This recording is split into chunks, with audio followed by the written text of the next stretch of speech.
Well, today we're going to be packing some items that were sold over the weekend, and so I'll show you what we're going to be using today. We have to have a digital scale. I have two kinds of tape guns. This one I just got is a 3-inch tape gun, which really saved me a lot of time. And for smaller boxes, I have a 2-inch tape gun, which has some free eBay tape in it. And I can tell you about how to get that later. There's a box cutter with a marginally sharp blade on it. And this is called a box reducer. And I'll show you how that works here in just a minute. We're going to be cutting down a box that's a little bit too big for the first item that we're going to be shipping. So I'll move the scale out of the way here, and then I'll show you what our first item is. It's a kind of a larger item, and luckily I am able to reuse an Amazon box for something that came to my house recently. And here I'll show you what's inside of here. It's a Porter cable brad nailer. It's air powered.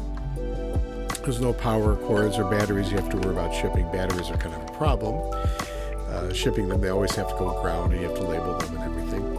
And here's the Amazon box I have, and I'll put the item inside the box, and then we're going to go ahead and reduce it a bit, because you can see there's a lot of extra space on it, and I don't want to waste a bunch of bubble wrap and paper in that, and then you have to pay to ship the bubble wrap and paper. So what I do is I actually reduce the size of the box. And when you use this tool, and you can find these on Amazon as well, basically you're going to measure from the top of the box down to about an inch or so above the item that you're shipping. So you're going to be using this tool to kind of make a score all the way around. It kind of perforates the box, and when you perforate it, then you'll be able to fold the edges down on top of it a little bit. So this little thing has like some pointy spiky has a pointy spiky wheel on it, and it'll just kind of make it like so that you can fold it over. So we're going to cut the corners of the box too, and hopefully my blade will be sharp enough to do so. So once we're done perforating all 4 sides, we'll go ahead and cut them down.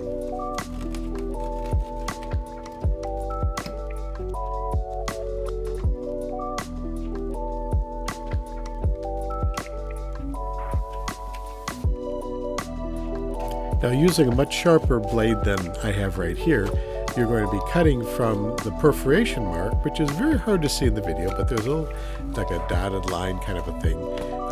You're just going to cut from that point all the way up to the top of the box, and then that will allow you to go ahead and fold over the sides from that perforation, and that gives you a point where the box will bend over. Otherwise, you would have all these bumps and creases and things that won't make your job any easier. So you definitely do want to cut it, and you want to score it. It is possible to do this without this tool, just by using the knife to kind of lightly score it around there, but this way it's a lot more precise. It does save a lot of time if you happen to do a lot of this. I do this occasionally, and there we are. See, now it just folds over very nicely, and you can actually remove the extra cardboard too if you needed to make the box a little bit lighter, but in this case it really wouldn't have made much of a difference.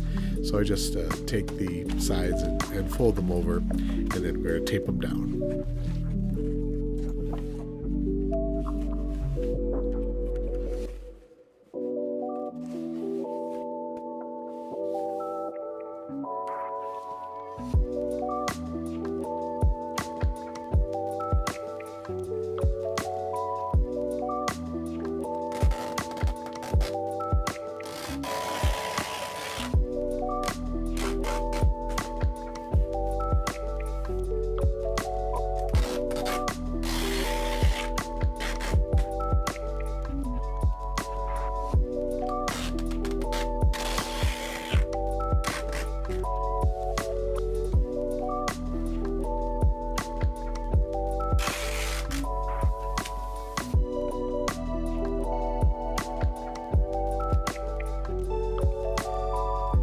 When you do tape down boxes that you've reduced like this, where the box comes together at the top isn't always even, unless you just get incredibly lucky at this. And so you always have to use some extra tape to make sure you tape down the top corners. The bottom will be fine because it'll be a normal box, but on the top you'll have all these weird edges and things, and you do want to make sure they're sealed. And then we just have to go ahead and weigh the package. And normally I don't do all this writing on the box. I'm just doing this for the video so you can see what the process is. Otherwise, if I were to pack all these things up, I wouldn't know what label goes with one box, so I have to write on them. So I put the weight on there. This one weighs 9 pounds, even though it looks like 6 to you right now, but it weighed 9 pounds. And then I wrote on the box what was in it.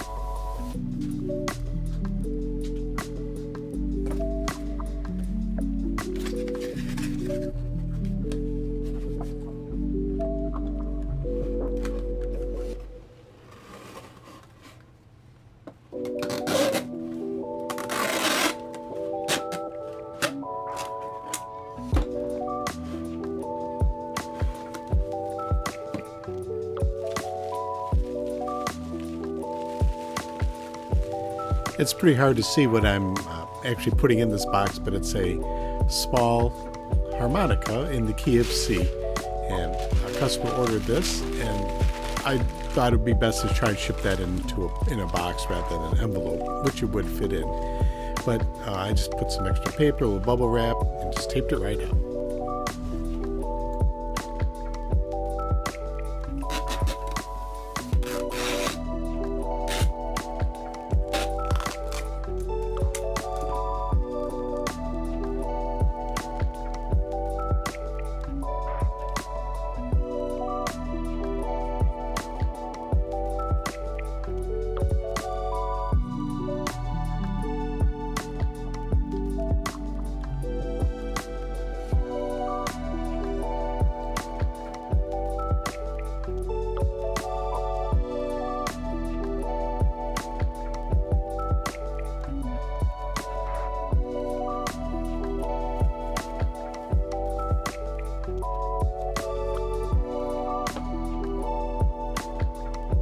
Next up we have a small Christmas ornament in the shape of a snowman, and these only sell between $10 and $14 each usually, my ornaments, and then I pay for the shipping, so I don't really make a whole lot on them, but I do sell a lot of them, so it works out pretty well in the end. And this one fits very nicely into a 4x6x4 box.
Next up is a set of stickers from a series of Star Wars trading cards. These are just the sticker part of it, and I sold them separately from the rest of the set. The set was incomplete, so I'm selling those one at a time, but I had a complete set of stickers. So someone bought the stickers to probably finish up the set that they're working on.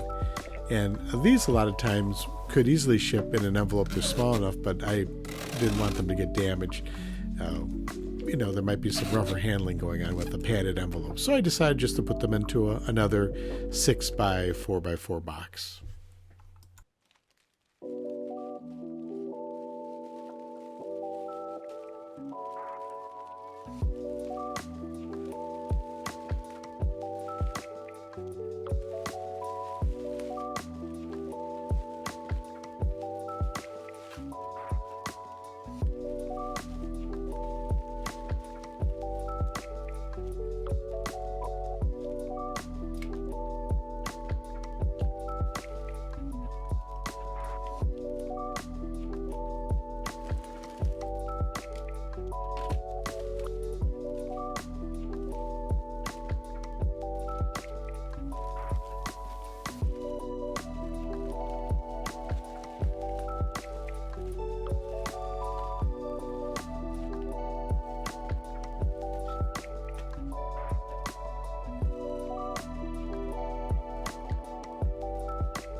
Our next item is something that my son and I just found by the side of the road in someone's garbage.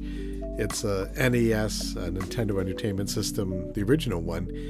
I have no idea if it works. I had no power cord or anything for it. So it was just sold as is for parts, which is what I imagine someone is doing. Maybe they're trying to restore a game system and they just need the case or something like that for it. So it's going out to somebody. It's sold for $20.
Now for comic books, I purchased a box of these mailers, and they can be fitted to different sizes. Just fold them on the different perforations depending on how thick the items that you're sending. And they fold together pretty nicely, but I noticed there was a gap when you put the comic book in there. If you're only sending one of them, it does a good job of protecting, but it'll flop around inside there because there's some extra space. And so I put a piece of bubble wrap in there just to kind of fill up that extra void and keep it from rattling around while it's in shipment.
Now I did notice that with these comic mailers that the ends of them don't seem to really come together very tightly, so I actually always put some extra tape on the outside of them.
Right here you can notice the point where I realized I should have had a cutting surface like a cutting board or something underneath this when I was doing it. Luckily these tables, I usually find them in storage lockers and things like that.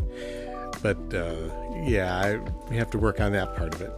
But you can see this is my second comic book here. We're put together much in the same way as the first one.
Thanks for watching this packing video, everyone.